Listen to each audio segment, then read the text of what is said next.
And I then listened for hours to people mostly rip it, shred it, and that was putting North Carolina, the University of North Carolina, one of the absolute blue bloods, along with UCLA, Kentucky, Indiana at one point. I know Duke people think of that, but it wasn't forever a blue blood. But to put North Carolina in with this record in quad one, it's just like, stop it. What are you doing? What is it you're trying to prove here? And people can say, oh, the North Carolina athletic director, no, because you have to recuse yourself. He's not in the room. But they are together for breakfast, lunch, and dinner, and lobby time at the hotel, and all kinds of other stuff. And North Carolina shouldn't be in the field, and Indiana should. And if it wants to, you want to make me a homer because I'm a Big Ten guy, make me one.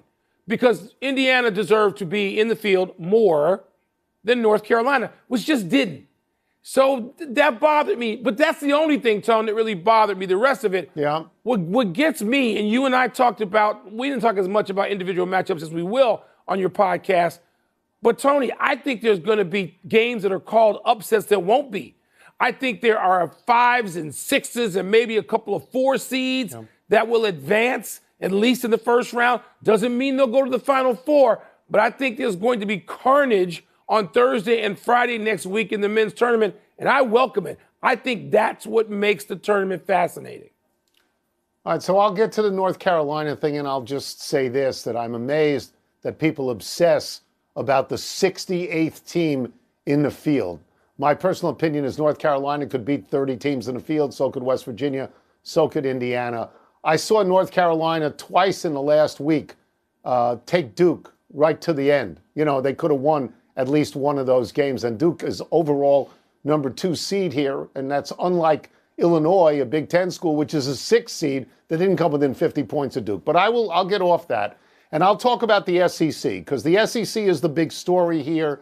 14 teams in, the greatest conference in a one-year span ever, people say. So, Mike, to me, if they don't get any teams in a Final Four, that's a disaster. And I believe they're going to have to get 2 in to justify all the hoopla about them. And I thought there's only 2 schools in the conference that aren't in. LSU isn't in, South Carolina isn't in. So I wonder, what is it like on those campuses? Do people want to fire the coach? LSU was 11-3 out of conference. South Carolina was 10-4 out of conference. So maybe the SEC is that good, and that's the narrative of the tournament. How good is the SEC, right? That's the big question. And I'm excited to watch that, because I'm one of the few skeptics remaining. Right, you are. So, and I don't believe, put a 68th team in, put a small school in. Put a small school in. Don't put another big team in that controls its resources, Indiana, like North Carolina. Well, Indiana, too. But Indiana was better than North Carolina. I know you don't want to admit that because it's a little too far west for you, but North Carolina had a junk season. I don't care about 68. You know what I want to see? What? I want to see St. John's play Arkansas. I want to see Patino and Calipari on the same court. I want to see that. It would be. Yeah. I got St. John's going a long way. Longer than you do, Mr. New York City. Let's move. You don't know what I picked yet. I do know what you pick. I got spies everywhere. We're moving to the women's bracket. UCLA took the number 1 overall. Joining the Bruins on the top line are South Carolina, Texas, and the other USC, the real one, South Carolina. I'm sorry, Southern California. I fell prey to that. The Trojans, USC, could face 2-seed UConn in the Elite 8. Tony, you okay with a tournament bracket that could force Juju Watkins and Paige Beckers to meet prior to the Final Four? You all right with that? So I thought that the people who put the women's bracket together would have learned a lesson from last year, but apparently they didn't. Last year, they had the 2 biggest stars in women's basketball. Caitlin Clark, number 1, Angel Reese, number 2. And they put them on a collision course in a round of 8. Yeah. And that means one of them had to be out for the Final Four.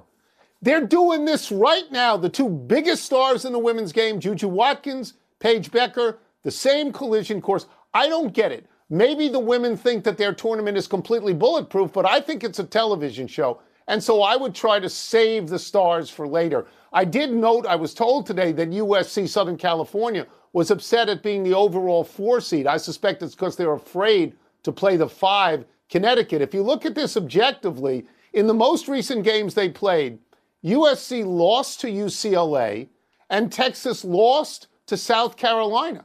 So they got to be the 3 and the 4. What order do you want? Well, Texas was ranked number 1 last week. So to me, 3-4 the way it is just fine, legitimate. Yeah, I'm not so worked up about that. I found South Carolina's reaction interesting, which was like, yeah, whatever. Because they want to get after UConn. Let's face it. That's what this tournament's about to me. Let me just tell you, Tony. So last night, in watching both bracket reveals and all the stuff afterward, I care much more about the women's tournament because I know who the women are. They have built up identities. Their teams, meaning their schools, are brands. I've watched them play. And even though Juju Watkins is only in her second year, it feels like I've watched her a lot longer than anybody on the men's side. And certainly the women who are juniors and seniors, you have watched a lot longer. So I care about that, and I am rooting for UConn and South Carolina. I just want to see that again, given the beatdown that UConn gave South Carolina already. Time out. What? I thought you've said numerous times you root for Kiki Rice and UCLA. I do. Oh, well, so you should be rooting for them. And by the way, mutually exclusive.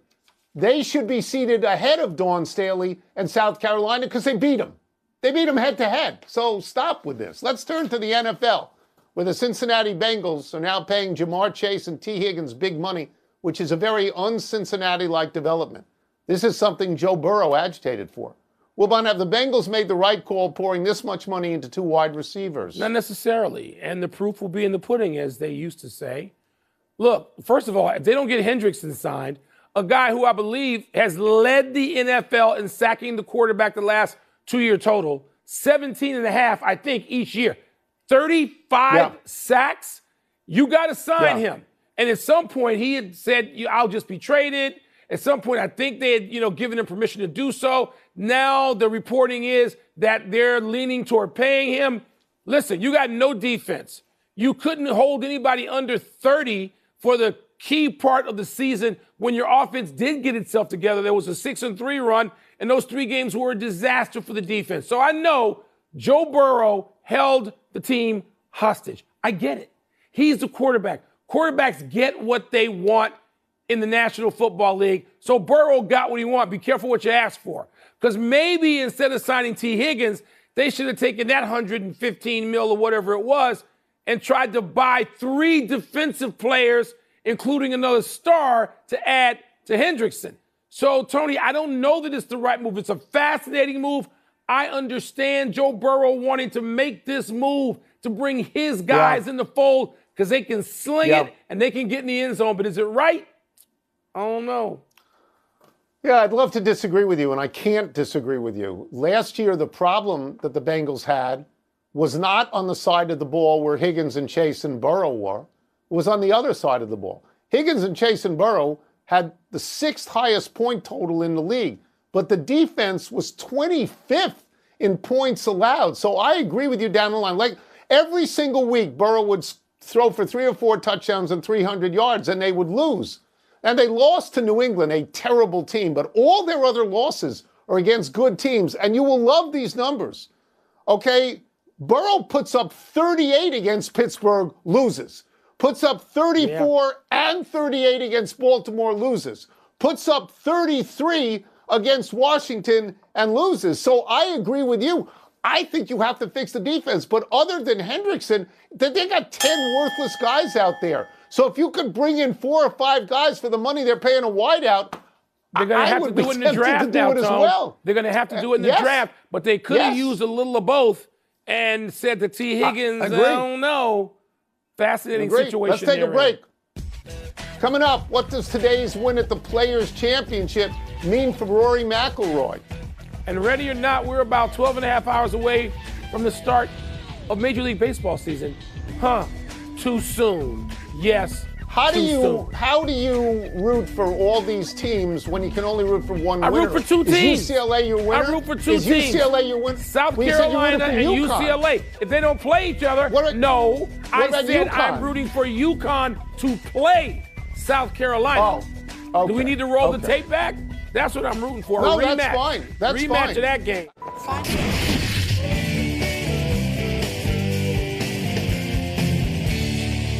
Time to find out what the people want to pester us about in mail time. Let me see what's first here. Going to the glasses to read. Pests. Rory McIlroy won the Players' Championship in a playoff this morning.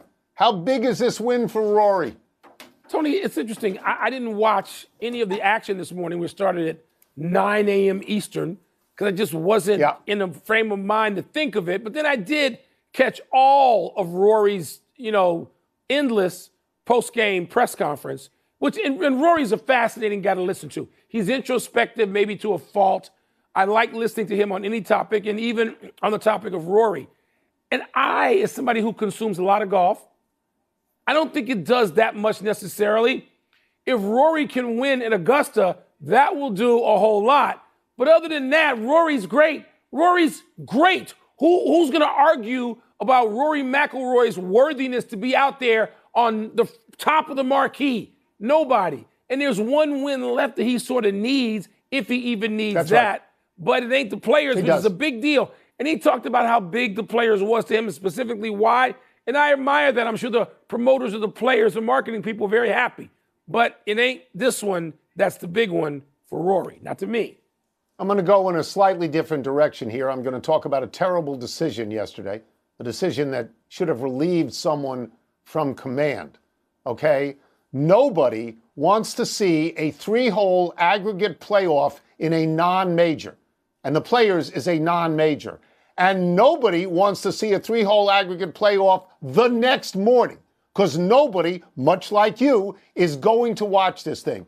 They have an iconic hole there, number 17, the Island Green. What you do is you get floodlights on it, or you bring cars over and put the headlights on it. And they go out there and play until somebody wins. And I don't care if it takes all night. They already played the hole 10 minutes before. Yeah. They know where the pin is. They know the yardage. They have to go out there and play that right then. And the guy who made the decision not to do that should be fired. Boom. Should be fired. Get out. I can't disagree with you. Play 17. Thank you. Just play 17. That's theater at its finest. That's right. That's exactly 100%. Are you ready for some baseball? No. The baseball season for 100 years started April 15th. And then they went from 154 to 162. They moved the start back. It's always snowing in Chicago and Milwaukee and Cleveland. And, it just stop. And now my Cubs are in Japan playing against the Dodgers. It's something that is very attractive there. The workouts sold out. There were people wrapped around blocks. I get it. But to start a season on March 18, no. You can start the season on March 25th and give them 8 days off further down the line. Give them the next 8. But to do this, Tony, this is a scourge. Well, I rip the NFL when they do this. They just want to dominate your thoughts and get in your head and just weasel their way in between your ears for the entire year. And now baseball's doing it too. No, this is ridiculous starting the season March 18, please. So I really like the time tomorrow, 6:10 a.m. is the start. So I can walk my dog and sit down and I can watch the game. I will say that a lot of people think that the beginning of spring is the Masters because of the azaleas. I have always thought that the beginning of spring is the start of the baseball season. But like you, I want to start it not in March, but April 1st. And I feel the same way about daylight savings time.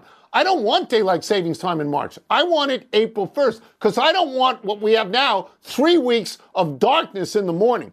By the way, Mookie Betts apparently has a virus or a fever, and he's lost 15 pounds. He's not going to play in either of these games. Where's he getting 15 pounds from? He's not a big guy. How long will it take him to regain 15 pounds? Mookie Betts, he's not a big. Do you imagine that, losing 15 pounds? I'd like it. They're going to probably send him home. I'd like to do it. And by the way, if you can get up in the morning to walk your dog, you can walk your dog in the morning and watch a 3-hole playoff. I'm just going to point out the hypocrisy of that.